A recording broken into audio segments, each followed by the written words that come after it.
अब रामदास अठावले ने महाराष्ट्र में मांगी 2 लोकसभा सीटें। इस खास सीट से लड़ना चाहते हैं चुनाव।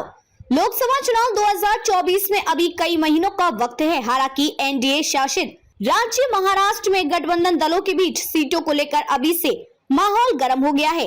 एकनाथ शिंदे की शिवसेना ने हाल ही में 22 लोकसभा सीटों पर अपना दावा ठोका था, तो वहीं अब केंद्रीय मंत्री और रिपब्लिकन पार्टी के प्रमुख रामदास अठावले ने भी महाराष्ट्र की 2 लोकसभा सीटों पर दावा ठोक दिया है।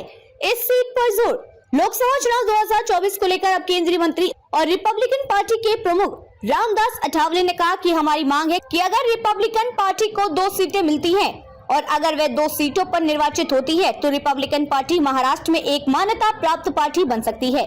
इसके साथ ही अठावले ने कहा कि अगर उन्हें शिंदे से चुनाव लड़ने का मौका मिला तो वे इस बारे में सोचेंगे।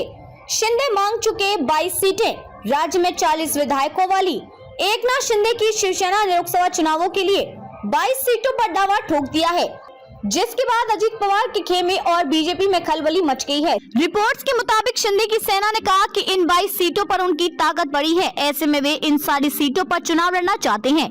बता दें कि भारतीय जनता पार्टी ने महायुति के लिए महाराष्ट्र की 48 में से 45 लोकसभा सीटें जीतने का लक्ष्य रखा है।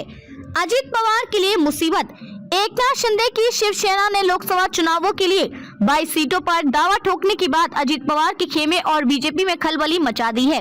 शिंदे की शिवसेना ने दलील दी है कि पिछले लोकसभा चुनाव में 26 से 22 का फॉर्मूला था। 22 सीटों में से 18 सीटों पर शिवसेना के उम्मीदवार जीते थे। शिवसेना का कहना है कि सिरोल और रायगढ़ 2 ऐसी सीटें हैं जिन पर एनसीपी से चर्चा हो सकती है, लेकिन अन्य 20 सीटों पर शिवसेना की स्थिति मजबूत है।